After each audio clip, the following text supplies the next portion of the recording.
Hi, and welcome to Spotlight Community Podcast. I'm Yevgeniya, a founder of Spotlight How, a diversity and inclusion agency and educational platform. And today we're going to discuss how artificial intelligence has influenced the sphere of content creation in relation to diversity and inclusion through personal and organizational branding. So, on November 30th, 2022, ChatGPT, it's a chatbot and virtual assistant, became available for public use, and it changed many spheres, among them content creation. So many organizations saw that as opportunity to optimize their PR and marketing departments because ChatGPT can create a lot of contents to in seconds, and it's much more efficient and of course cheaper than having staff working with that. But is it so good to solely rely on ChatGPT? And how can we use AI in content creation but still keeping our content authentic and interesting for our followers? So, all this we will discuss with Nadia Skoglund, who is a communication strategist and also founder of her own company, Skunat, where she combines her two passions, personal training and communication and content creation. So Nadia has a vast experience in this field, and she will share with us the trends and discussion like what's going on right now in content creation, how ChatGPT and other AI platforms have influenced this field, and also she will share with us on how to use them as assistants, exactly what they are, virtual assistants, and not as your main source of content creation. Apart from that, Nadia will also share with us the hacks and recommendations for content creations in pre-AI era, which is valuable for all of us who are working with content out there, especially those of us who are startups or companies with limited resources. Hello, Nadia, and welcome to Hi, Jenny. How are you? I'm good. I'm very good today. The sun is shining. Finally, summer is here. So it always gives energy. It's How are wonderful, you? isn't it? I love it. You're just smiling like you're walking outside in the sunshine and you're just so happy. And you forget how miserable the rest of the year is in Sweden. It's short but very happy period, Swedish summer. So Exactly. let's start. We will talk about today about authentic content creation Yes. in an AI-driven world. And you are master of content creation, so you will share with us all the hacks and recommendations on both how to create an authentic content and how to use AI as your friend, as your critical friend or your administrator, whatever we will land into. So, I am very interested to start with a little bit broader question before we go Okay. into the concrete Sure. discussion about AI and all that. It's about generally content creation and branding because Mhm. many organizations I meet in my work, which work with diversity and inclusion, they do a lot of stuff. They have a lot of things to show to the world, uh, inclusive practices, inclusive products. But the thing is that there is no time or money or maybe understanding to communicate this. So for me, it's all the time I see this discrepancy with all they have to show, but it's not shown. So how is Mhm. it important, just you as an expert in the field, to brand and communicate your product, your organization, or your personal brand in this world? Can we live without it, or is it like vital to survive as an organization? I think it's vital to survive as an organization. You need to be seen and heard, and you need to show what you're doing. And basically, your website and your social media are the face of your company, basically. So it's super important, I would say. And branding today is so much more than just visuals.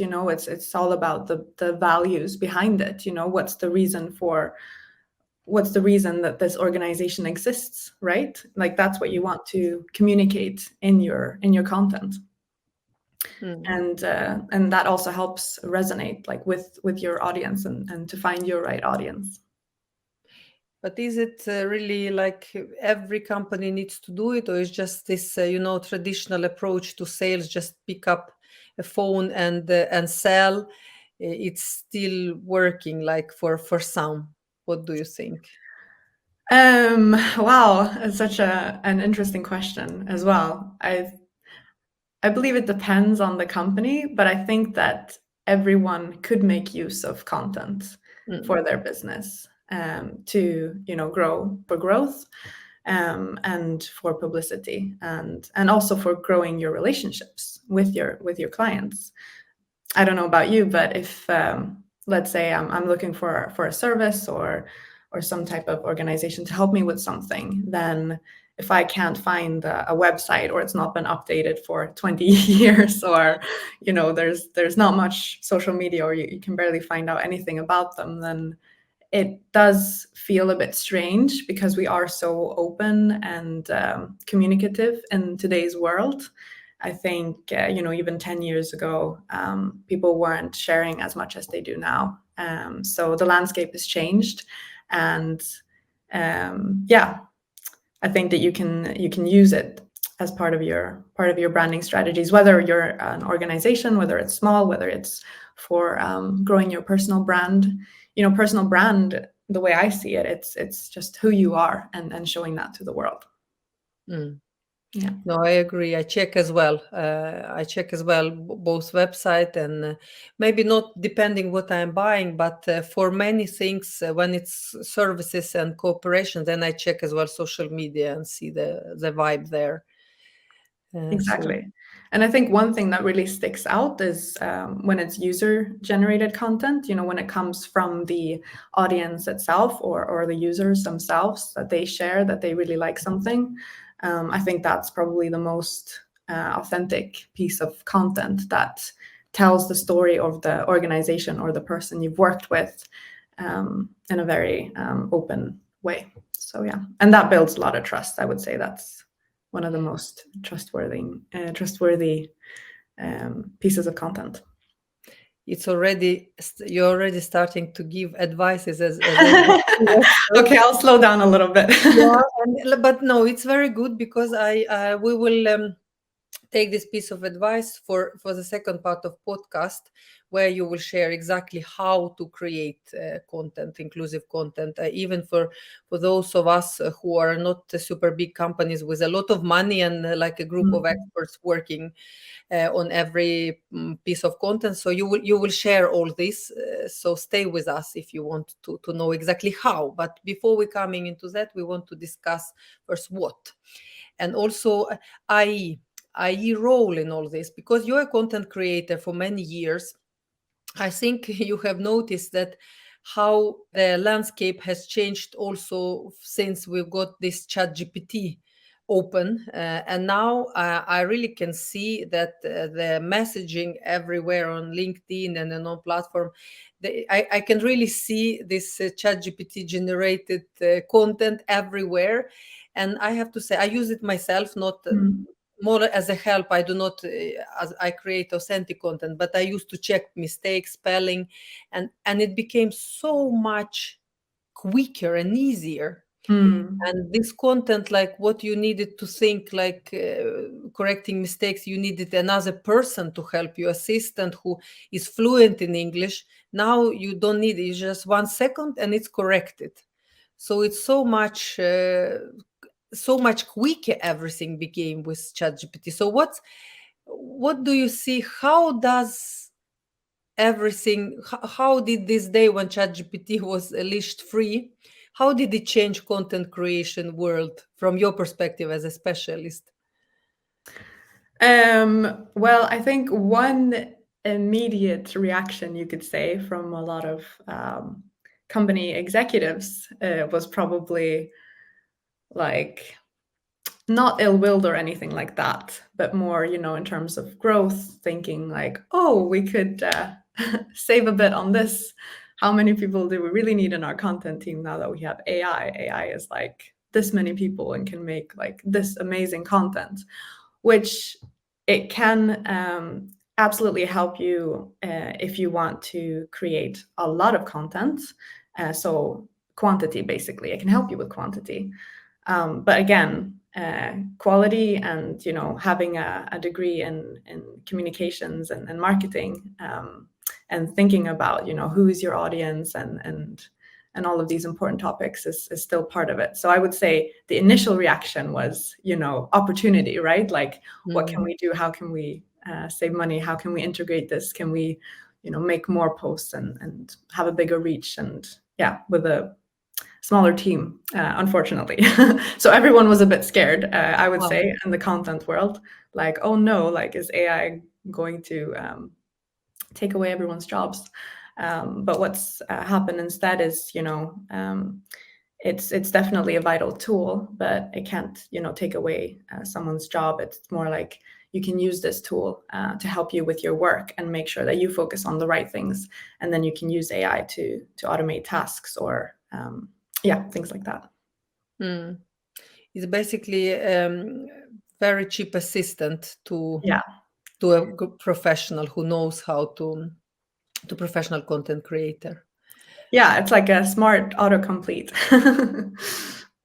Yeah, exactly. It's a smart autocomplete. Yeah, but I know myself. I was carried away a bit. Like, wow, look how quick everything goes, and like with language. But then you can understand that if you publish this type of content, you see that your audience starts to to react like slow and not as much as they used to. What I noticed on my social media when I try to say I have a team working with content creators, working with Spotlight, because it's like you cannot exchange a human. But and I noticed the difference at the beginning when I tried also to save. So what you say, it's totally true, Nadia.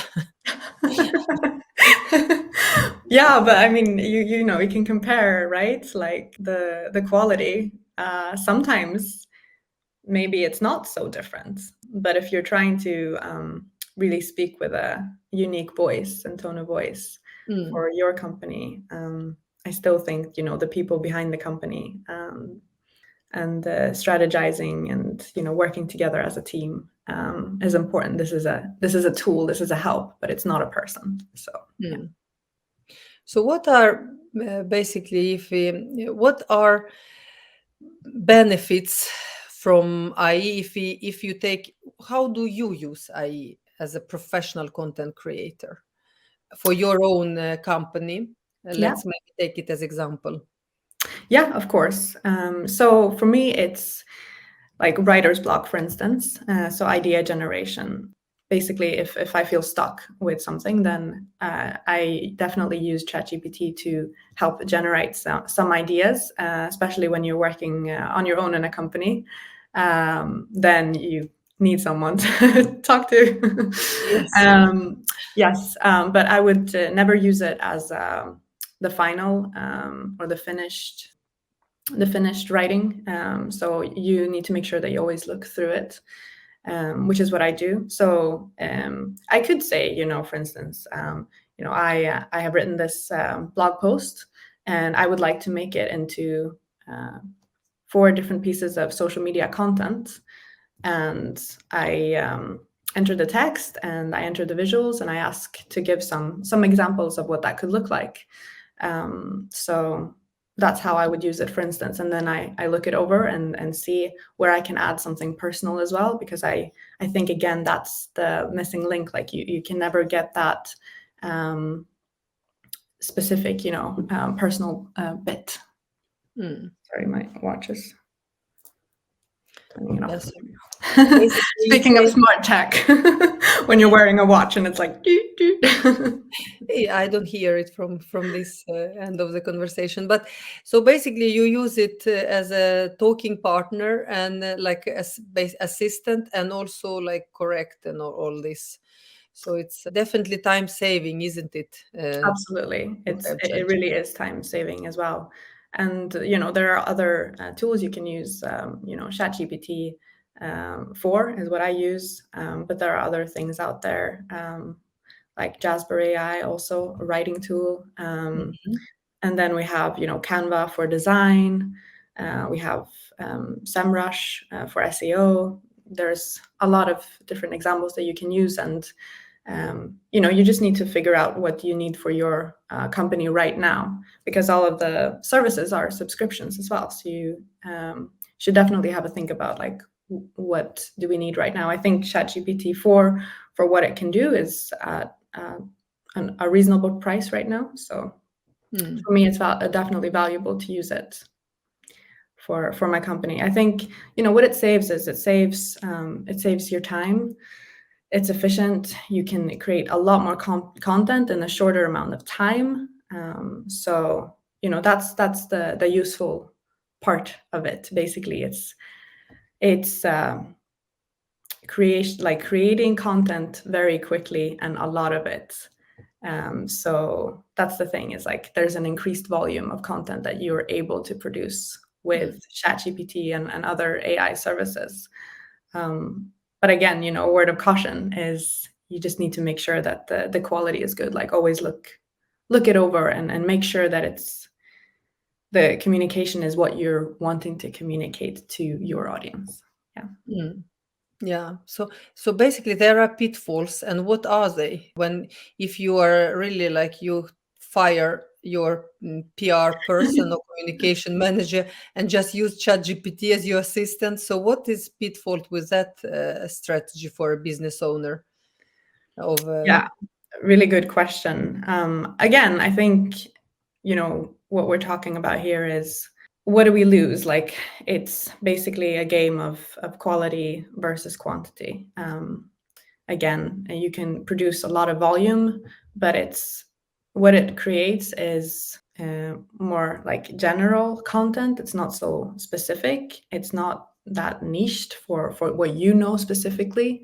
Mhm. So the content is very much like mimetic, like it's everyone's it kind of looks like a copy of a copy of a copy when you look at the content that exists today, with thanks to ChatGPT, is a lot of very similar looking things, very similar looking blog posts and social media posts and Mhm. LinkedIn posts. So again, are you growing your company that way? Like, do people find that type of content interesting? Are you really engaging with them? Are you really making them feel something? Because again, I think that's what you lose without the human touch, is the ability basically to connect, and build connections and relationships. But at the same time, I think it's interesting. I wanted to bring out an example. I don't know if you've seen this before, but uh, recently on LinkedIn, there was a person, Brian Shankman. You can look this up later on if Mhm. you're interested. And he wrote about proposing to his girlfriend and what that taught him about B2B sales. So he had an image of the proposal, very authentic image of it happening on the beach. But the text was, I think everyone is convinced it's written by ChatGPT. It's like, what he said was, I proposed to my girlfriend this weekend. Here's what it taught me about B2B sales. Number one, prospecting. Not every prospect or partner will be the right fit. Identifying the right fit takes time. Mhm. Yes. So, and then like two, discovery. Doing deep discovery is critical. Getting happy ears after a positive first date is easy, but you must continue to dig to understand the long-term fit. And he has all these points, and and then he hashtags, sales, B2B sales, closing deals, sales process. And it's interesting, like, one of the first comments that I saw of that post is, you know, um, someone saying like, okay, I've been married for 15 years and this is what I've learned. Like, don't use your partner for LinkedIn posts, and like, don't use ChatGPT to create content, Mm. because it just came out so inauthentic, but at the same time, this post got 30,000 likes, 4,000 comments, 1,000 shares. So for him and his business, he did grow from it. It became viral. And I think that's how people see it as well. The rules are not set yet. It's Mm, very new with ChatGPT and AI. So I think that some people are afraid of using it. Other people are just using it as much as they can now, just to get a big reach. mm, But again, it can leave a bad taste in your mouth. It's like, okay, what are you really saying here? Are mm. you just making content for making content, like for content's sake? And what is the value in it? Are you actually, what are you teaching people here? What can they get from this? And if it's just to be seen, then yeah, you just have to ask yourself, like, what is the Mm. purpose? Why are we doing this? Yeah. Have It's a you bit. have have you heard of that before? Have you seen it? No. No, not this one, but it's fun when we prepared. You told another example about how on LinkedIn ChatGPT talks to each other. If you can tell a little bit, that fascinated me, and I thought a lot about it. But you can Yeah. first share this example too. Absolutely. Yeah, so there's definitely folk that use, ChatGPT and different AIs for handling responses and also commenting on LinkedIn. So it's like a robot, basically, a little robot doing the work for you, going in and posting quite generic comments. Mm, And I've mostly seen it on accounts that have like around 100,000 followers. And they just seem to be everywhere commenting, but then they never respond, which is also very interesting because then you see, okay, it's not genuine. This is only about growth and being seen and mm. scaling up, basically. So it's basically you told that it's ChatGPT who writes a post and ChatGPT or AI who writes and AI who answers. So it's basically Yeah, AI talks to each other to exactly. So in yeah, so if this. you have several people doing that, then again, it's just ChatGPT and AI talking Mm, to each other. And what's the point in that? Again, like how are you building relationships? It's so fascinating. There's mm, this dating company that will soon integrate this as well. Like Bumble is the name of the company, mm, so you can have your own AI that dates someone else's AI for mm. you. So instead of having to date 600 people in Stockholm, it eliminates most of them and then lands to three. Like, you should look at this. And again, you ask the question like, okay, but what are we losing out on this? And yeah, I mean, when you meet someone, it's in the moment, isn't it? It's these like random connections that we make when we converse and get to know each other.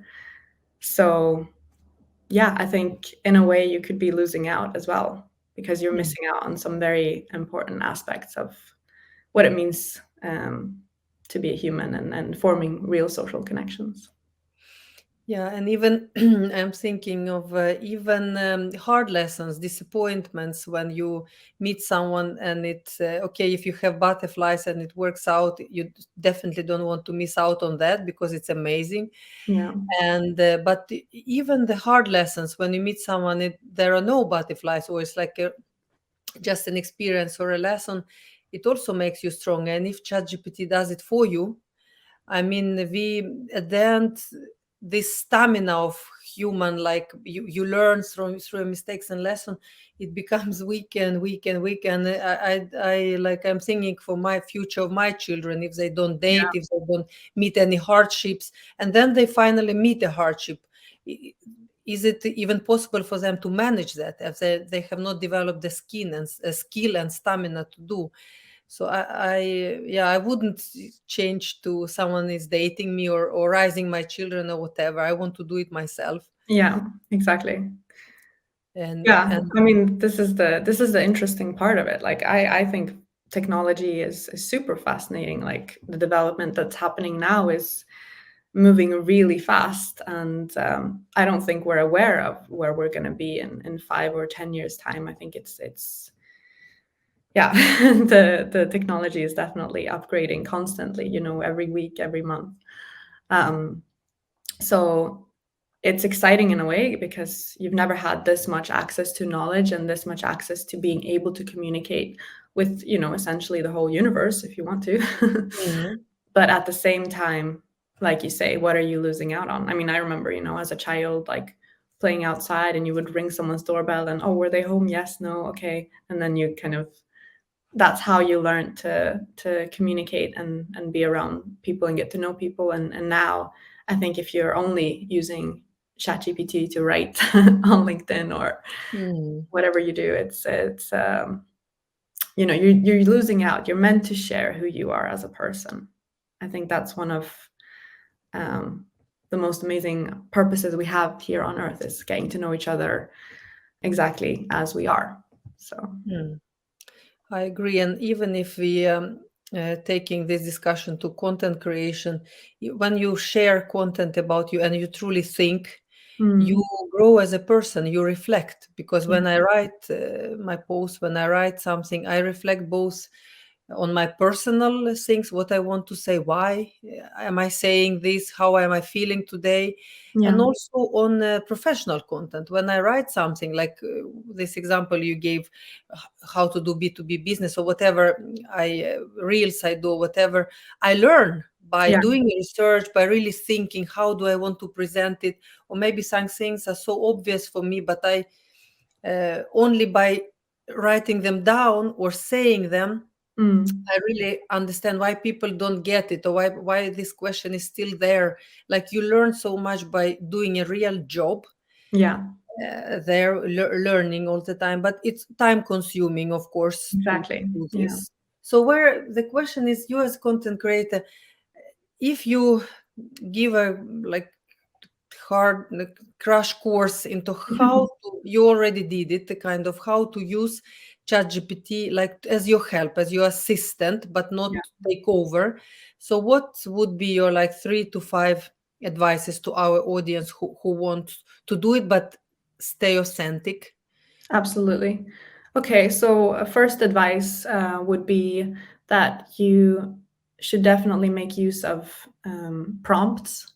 So prompts is essentially you're creating um, an identity, you could say, for the ChatGPT.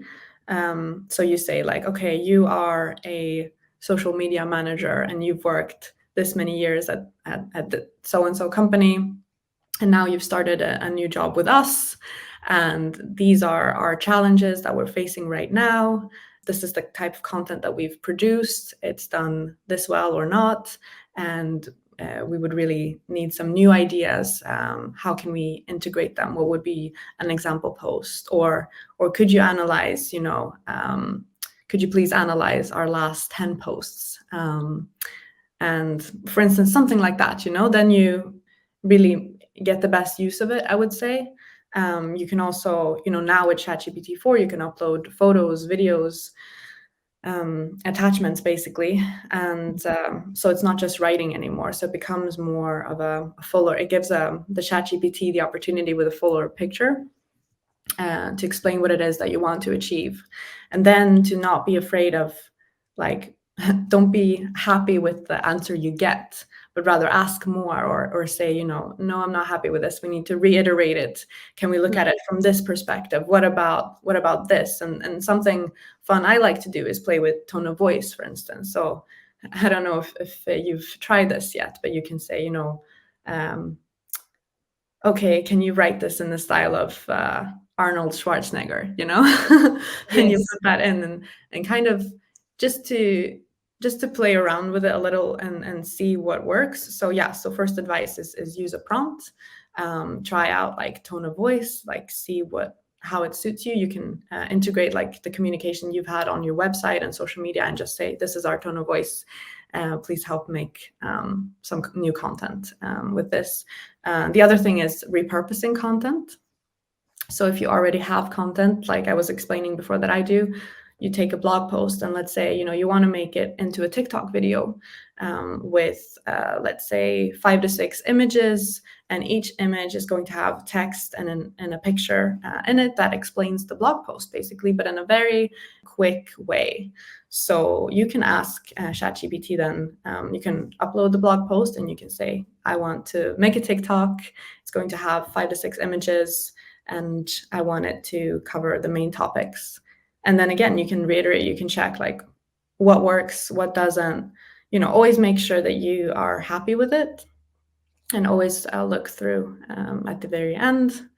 So yeah, so what have we said now? We have prompts, we have repurposing content, and then let's say a third one.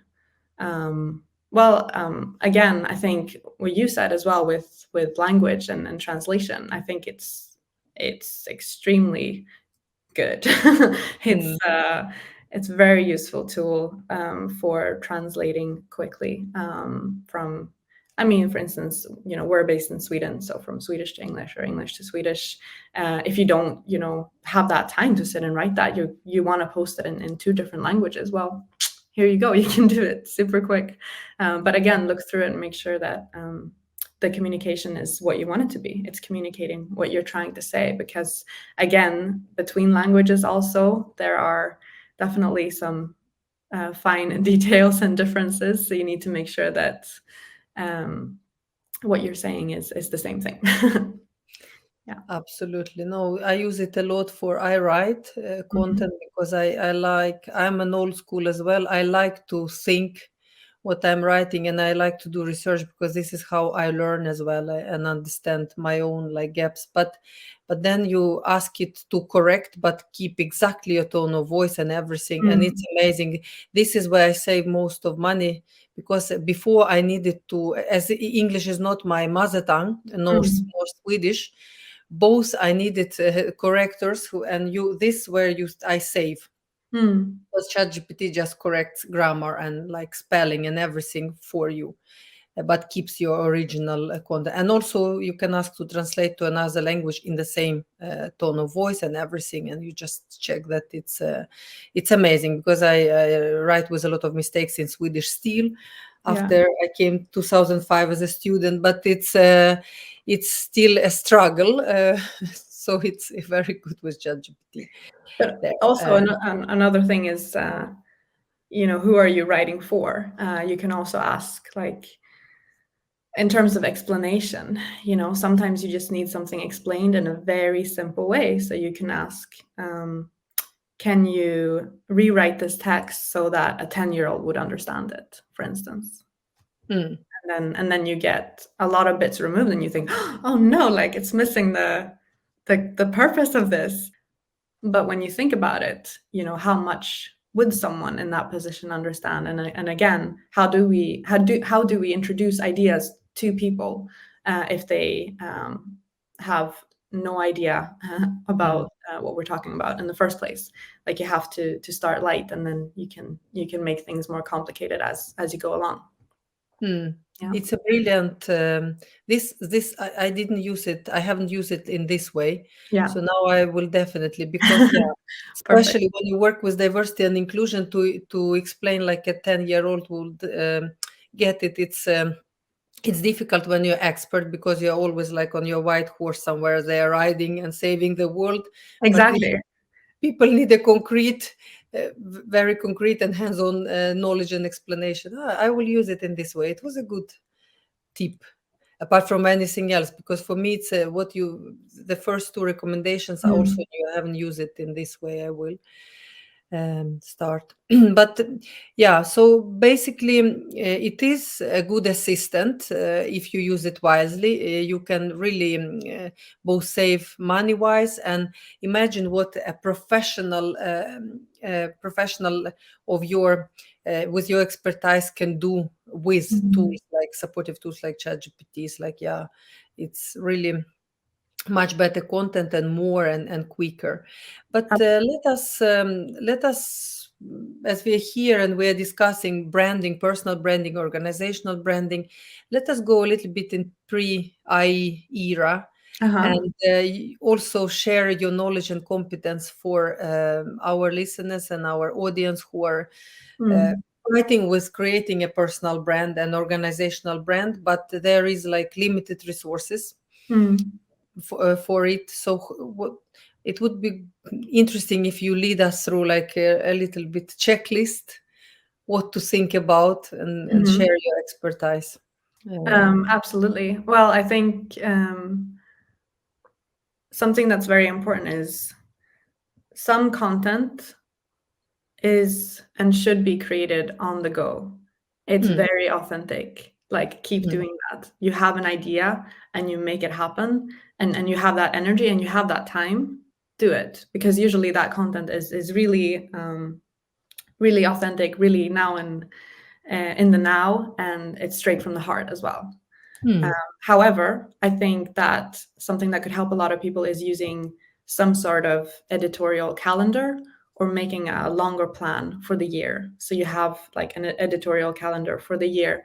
What type of content are you going to be sharing in the summertime, for instance, or in the mm, autumn? You can divide it to start just into the seasons as a way, an easier way of thinking about it, and basically batching content. So it's a lot easier, we as humans, we lose focus quite quickly, and I find especially with social media today, it is quite addictive. And therefore you need to be careful. Like if you're wanting to post something, for instance, you go in and post it, and all of a sudden you've watched like 10 reels of something completely different. This happens to all of us, mm, that's how it's designed. But if you are really vary of your time, like, okay, I only have this much time, I have 10 hours to make content basically, and you make sure that you batch it. So what does that mean? That means that you create a bigger volume of content in a short amount of time, and then you are going to spread it out over, like, let's say 3 months. mm, So you plan the content. If you're using Meta, for instance, you upload it in there. You can do that for a month, but there are other tools that you can use. Other content planning and posting tools are mm, available online. So you already have content in advance that is going to be posting. Well, basically, you schedule it, and mm, then it's going to be posting automatically, so that you don't have to worry about that, and you use those 10 hours, to just focus, right? Okay, so these 3 months, okay, I'm going to be posting 2 times a week, and these are the posts, I'm adding them in, done. You don't think about it, you think about your main line of work, for mm, instance.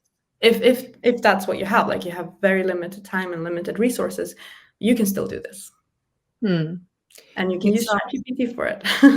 yeah, to help you with yeah, this touches which you just explained, those three recommendations. But Nadia, I'm creating content, and I'm not a content creator. I have a team who is editing, who is like Mm, helping to write, but it's not at all easy to create this authentic. Even I do everything myself, but mm, a lot in the field of diversity and inclusion, I don't know how to even start, because to be honest, I'm sharing it first time now with you, because I'm not happy with most of my solo videos. It's like I have this huge experience of working mm, with diversity and inclusion. I read a lot, like I have both knowledge and experience, but when I mm, sit and create, I watch those videos, we publish them, but I feel it's like, God, it's not, I don't see it as authentic, or I don't, it feels like I still try to copy someone else. So, mhm, how to find this flow of being you, even though I honestly try and I honestly do like research, I write my mm. scripts myself, but what, I don't know, do you recognize this dilemma of this, or I don't know, maybe some people are not made to do this solo video and reels and shorts, because it's like how to create this exactly that it's you and it's interesting to watch. Yeah. I mean, it's so hard nowadays. Also because we don't have the same type of focus anymore, I would say. So Mm. you only have a short time to say something, you know? And Mm. I think that in itself can feel quite limiting. You know, you want to share a story, you want to tell something, but because of the way that everything is structured and the algorithms and reels and TikToks and everything, you only have, you know, half a second to get someone's attention. Yeah. And but I think, you know, if it doesn't feel right or good, the post that you want to post, I also think like there is no stress in posting that. I think you Mm. save it for later and just ask yourself like, okay, what is it that I'm missing here? Like I feel like I want to do something more with this, you know?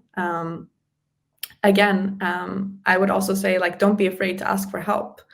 I think sometimes, you know, companies, you might not have a lot of resources, but you could have a resource to have an expert come in, let's say for a day or something, and then Mm. you get that help and you get that inspiration to get going and also get more knowledge on how you can do things and do them differently and try new things and experiment.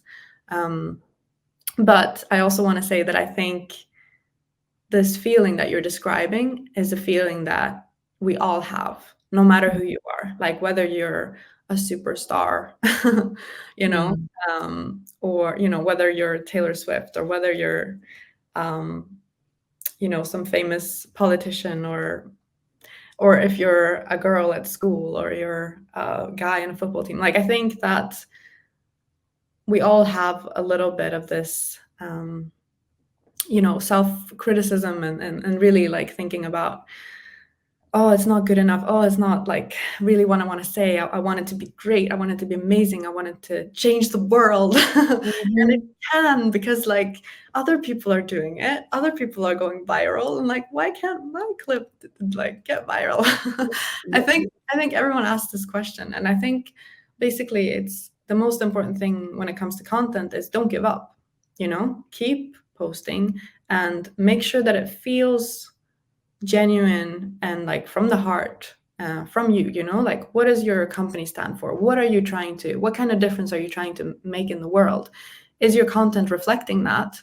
Yes, you know, it is great. You know, is it reaching as many people as you want to? No, maybe not. Well, it's so hard today. I mean, on Instagram, like even the biggest accounts, you know, like take Selena Gomez, you know, the most followed woman on earth, you know, only 1% of her followers see her posts. So, Mhm. you know, don't feel discouraged. Like if you have however many followers you have and you only get like 10 likes, that's still 10 people who care, you know? And if you have 300 followers, you know, that's a whole airplane full of people who care. So you have to kind of see it that way. I think sometimes we're Mm. so focused on these metrics and the numbers and we Mm. forget like, but what is the purpose? Because if you can even just get one company or one person to change their perspective on the world with, for instance, what you're working with, super important, diversity and inclusiveness, diversity and inclusion, um, you know, then you've already done an immense amount of work that makes the world better. So I think don't be too hard on yourself, try things out, and don't be afraid to ask for expertise because, you know, there's a lot of people that do have the expertise and would love to share and be helpful. Yes, both. I take with me both advices because expertise is something which I promote both when it comes to diversity and inclusion and all other areas. Like it amazes me how people try to fix a lot of things by themselves, even though Mhm. they're not experts. But you never try to fix electricity in your house. You No. ask expert, but you want to solve diversity and inclusion conflict or by yourself or Mm. content writing by only by yourself without asking experts is how we value these different types of expertise. And I'm really very much for expertise. And now with freelancing and all these Mm. different types of work, you can really ask expert even for 2 hours to look for your at your content and give you advice how to bring up this authenticity, maybe which type of plan or how you develop. So it's important to have a professional eye, because otherwise you will iterate only in your own little world. And like, if you're not an expert like me, I'm just more and more discouraged, because like I have all this knowledge in Mm, me, and when I take this phone, like, and I talk to it like this from mm. in this little camera, and watch later, is like fine, but it comes out like a school teacher, and it's not fun to watch. Can someone just help me to, like, how can I? Maybe there are simple hacks. Yeah. I love to talk. I love to present. I love to lead workshops. But somehow this turned camera on me, it doesn't help me to like to be an amazing storyteller. So there are hacks, I'm sure, and professional would help me like this, instead of me spending 10 years to find out myself. Absolutely. Definitely. Yeah. Yeah, and the second tip, so not to be discouraged, because nobody is perfect. Like your first podcast is bad, your first post is bad, your first consultancy is maybe service is This not is as my good. first podcast. It's your first, but it's. But I have It's to say bad. that No, I'm kidding. maybe It's good. if We'll you do see. We'll see 10, what you think. you're brilliant. I mean, you're expert. So it's this podcast is great. But I'm sure if you do 10 podcasts, you would already know how to navigate better. Like it's, but if you're authentic and you're expert, even your average is better than average. Like all Mm, most of the people average. This is what I believe in. If you're yeah, authentic and if you're expert, you try. It's anyway, people are watching you, and it's it's a good stuff. So absolutely. yeah, we take with us this too. But if you are even more concrete, now I'm asking you, I having you as professional, and now I for all this free of charge professional advice, but how to catch, I mean, you are how, what would you advise me as diversity and inclusion or HR specialist, how to catch people attention and not and keep them listening to me after 10 seconds? How Mm, to do this reels or shorts or whatever amazing, how to do this amazing start? What's your advice to keep yeah. them? Good question.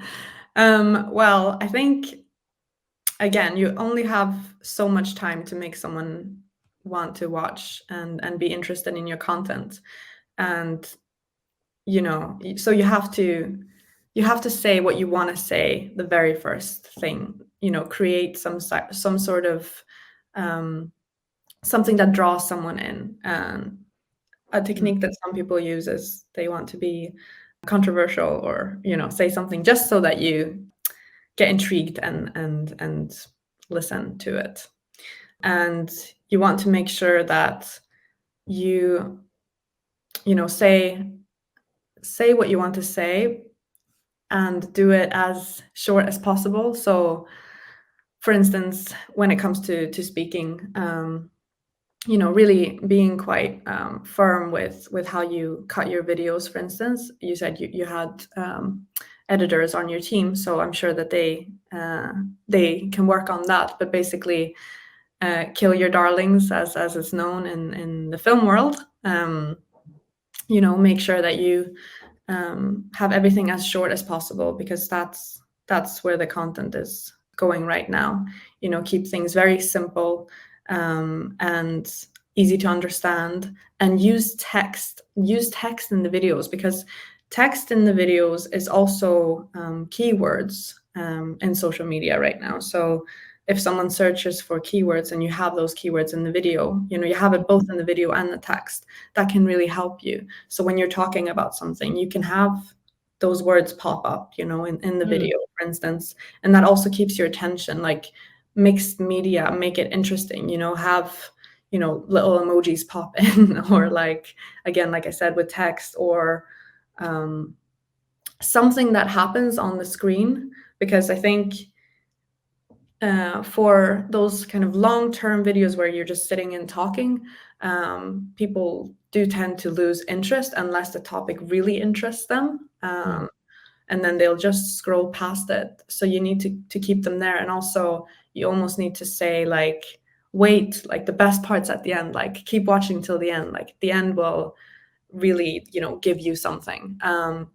And that's also in terms of algorithms. If someone watches your whole video, or if they save it and then rewatch it later, you know, that is a much better indicator that it's valuable content than Mm. if you get a like or even a comment. Mm.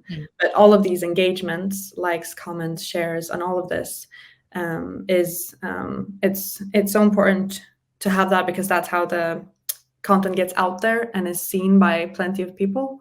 So another thing that you can do before posting is make sure that you are also engaging with other accounts. So, you know, you're working with this, you're trying to build relationships with people, and, you know, what are other people doing? Engage with that, like for, you know, 10-15 minutes before you post, you know, like make sure that you're also part of this community. You're not just, you know, post and ghost, as it's known. Like Mm. you're not just posting and then like leaving and like, okay, I'm out of here. But Yeah. rather like you're engaging with other people's content, you care about this topic, and then you share something. And Mm. then that also creates, you know, a will from other people to want to engage and see what your content is about, because Mm. it's all about sharing and connecting with people. Again, it's not just, you know, one-sided communication, right? We're just communicating this, here it is, boom, okay, hope you're all happy now. No, it's like backwards and forwards all the time. And I think that, again, you forget and you don't have that much time, but just, you know, try doing some of those things, I think, and Mm. see how that turns out. I will try. Thank you. And engaging, I really try and always answer to all posts under my videos, and also following, because you also learn when you Mhm. engage with people. You learn and you build relationship. You are like Mhm. it's any type of relationship demands time and effort, Yeah, and even with your friends, with your family, or with your audience. And if you really mean it, and you want to understand the pains and gains, you audience or colleagues in the same field or similar, that it's important, I think, for to keep up and to keep your authentic self in this noise. So it's a good it's good for both heart and mind, this exercise. I take it with me. absolutely. Is it something else you would advise when it comes to content creation for startups and for companies with limited resources? I would say like really engage your company. Like try to use everyone's knowledge and unique, you know, personality, and show more like, you know, who your company is. Like share the burden, like because Mhm. if you create only one type of content, like only one person speaking, or something like this, it becomes quite like monotone. Like you want it to be more like a wild rose garden, you know, you want it to be exciting and you want new and different little things in there. So I would try to like engage the whole company to partake in making these, like Mm. having this open culture that, you know, bring in your ideas, like what would be some content that you think would be interesting, or like, you know, have a little, you know, box at work or something, someone can write down a little note and stick it in, like in a jar, like this is Mm. what I would like to see, and then just, you know, try to just have an open discussion, um, and not feel so alone in your own content creation, but rather share it and make sure that it's, you know, everyone is involved in this. And this is also, this touches on like employer branding, you know, Mm. and um, I think that people also, they want to be proud of the company they work for, and the more involved they are, and I think, you know, the more involved they are, the better. And social media is one of those things. It's about social connection, and, you know, what's a better social connector than the people that you work with? Mm. So that's something I would do. It's really like Mozart to my ears as diversity and inclusion expert. It's exactly what inclusion and belonging is about. Exactly this way of working with everything. But I Mm. like how you put it in the context of content creation. It's exactly how it should be done, and I am really glad you said it and not I said it. So it's that it's good that it's out there in all working categories, this diversity and inclusion thought, and it's win-win for everyone. You are not alone in content creation, and Mm. really for the team it's amazing to work around one concrete mission and that everyone is involved in this mission, because salary is one thing, another thing is to be a part of something great, of something bigger. And if Exactly. whatever your company is doing, but if you involve your staff and also in content creating, communicating this to the world and showing their faces, it's extremely important, this Yes. recognition and participation. This is a great advice, and I hope we all take it with us. So, Nadia, we are approaching the end of the podcast, and I have only two questions. One related to the content, and one we will come to it a little bit later. So, stay with us. I use your hack here to find out. But what's you, as an expert of content creation, what's the future of this field? How do you see it in 10 years? This are you an optimist or a pessimist? Will I take over, or will we become more authentic because we will reject this automatization of everything? And That is such a good question. what's your hope or perspective? um, I am an optimist, so I believe in, more good things will happen. Mm, So I think what will happen with content is it's going to change a lot. I don't know if you've heard of, Apple Vision Pro coming out, for instance. mm, I think there's going to be a lot of changes in terms of, AR and VR, so augmented reality and virtual reality. I think, and this is something I don't know how many of us are ready for. It's not going to be content like looking at a screen or looking at a screen. It's going to be, you know, virtual reality. So you're mm, going to see the content like this, like it's here, and it's almost even difficult to imagine that um, that could be a new normal. yeah. But I think that it will happen. And I think that it does provide with some great opportunities actually in terms of education, for example. Like, would you not be more intrigued and more active if you had if you experienced content Mm, like this in VR form rather than looking at a screen. So like someone standing and talking to you almost as if we're doing now, but in mm. reality, but in VR. um, I think that's super cool. And I don't know if you've tried any of these like VR headsets. Have you? Yes, Yeah, yes, I do. and It's amazing. I there was like it. one, there's like a video game where you're jumping from like a planet to another planet that I played.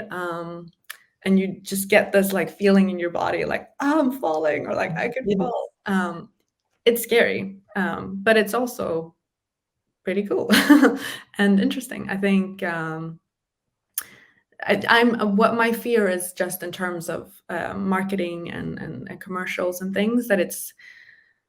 I mean, already you kind of feel like it's so much in your head Mhm.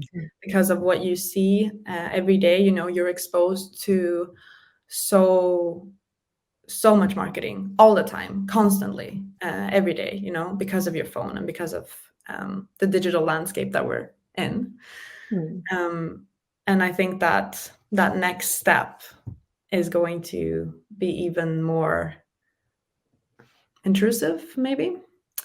So that's the negative aspect of it. And that's where I think we really need to make sure that we create the future that we want together. Mm. Because I do think there's a lot of people who are super into this new world, and it can be exciting, but I also think that it's so important to stay grounded, and we're not just technological, we're also biological beings, and I think it's important that we also stay in the now, and form these real human bonds face to face, as well as this just being like a tool to communicate from far away. Yeah, it's a very good analysis. We could dedicate the whole podcast only to It's so interesting, it's so but interesting. Yeah. just another thing again. I sorry to interrupt you, but I Oh, just wanted to no. bring it in, one more aspect of it, and it's like what's called ethical AI. Mm, We're not gonna get into it now. It's again like a whole discussion of itself, but um, as we're using AI, there's questions as well of who does this content really belong to?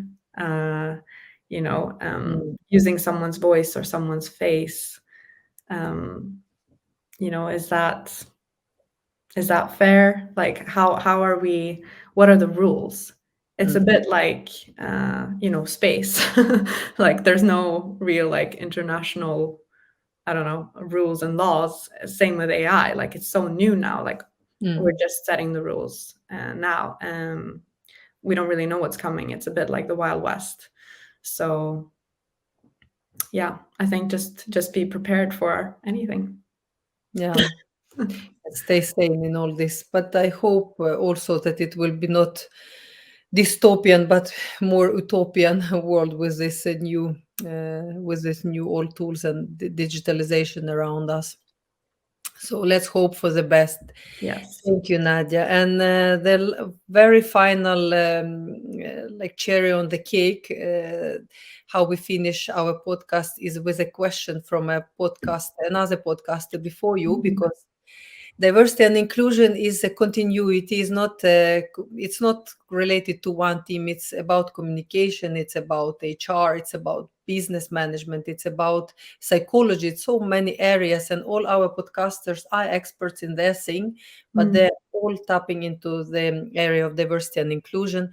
So we had a podcaster speaking about inclusive workplaces when it comes to culture, so culturally Mhm. smart workplaces. And the question from this podcaster to you is like how to make your workplace culturally inclusive, but at the same time avoid tokenism and like stereotyping by doing it. So basically, you want to have more women, more people from the different underrepresented groups, but you don't want Ukrainian women represent all Ukrainian women. A person using wheelchair now, like we tick the box, we have this, Mm. put it on all pictures. So how to keep this balance, in your opinion, as a content creator, or as just an interested human being in this? Oh, so interesting. I think in terms of content, I think you could audit your content and check what kind of content are we actually producing. Are we saying what we want to say, or are we, like you say, um, getting into tokenism? Um, and then broadly and more generally, I would say that the most important thing is to try it and learn and not be afraid to make mistakes, because I think it's in the fear of making mistakes that we hold ourselves back so much. So it's rather try something, and even if it comes out wrong or the way that you didn't intend it to come out, you can learn from that, and you can admit like, okay, yeah, this was a mistake.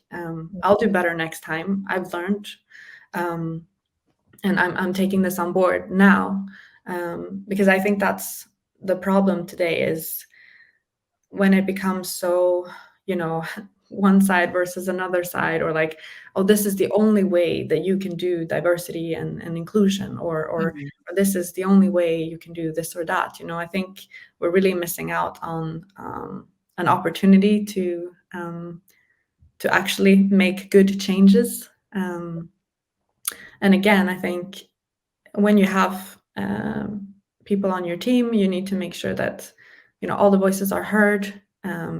You don't just hire a woman to hire a woman, but rather, use her expertise. Mm. She's very skilled. She knows a lot of things and she has a unique perspective.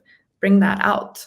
Not in the way of like, oh, she's a woman and therefore, but rather she's her. Like this individual has these experiences and we'll share them with the team, we'll share them through the content and therefore with the world. What can we learn from this? How can Mm. we, yeah, so basically don't be scared of making mistakes because we all do, right? I mean, I'm sure it's must be hard as well, like for you in your role. How do you feel about that? Do you ever come across that, you feel afraid of making mistakes? Not when it comes to my area. I made my peace with that. I also have prejudices and biases myself, Mm, and that I make mistakes, and it's totally fine, both with me as far as I have good intentions and I have strategy and I learn, I'm mm, okay. And also for my team, it's the same rule. So it's a very humble and wise approach to work with diversity and inclusion, that you don't like wait for a perfect chance to do it, to integrate mm, it, but you do. It's an art of small steps and it's iteration. So it's a totally wise advice. I follow it myself, and yeah, after all these educations and years of experience, I do have biases in my head, and I mm. know it, but it's just knowing it. To being aware is important, and yeah, trying things. It's like with content, you only can get better in diversity and inclusion if you really try and you're interested. And Absolutely. Yeah. so thank you, Nadia. It's been an amazing talk. It took like, I don't know, it's so interesting topic, and so new for me. That's why I was like listening with my whole, and I will rewatch it many times this episode myself, because it's like, it's very important, branding, and it's very important to do it. But if you don't have resources, it was totally good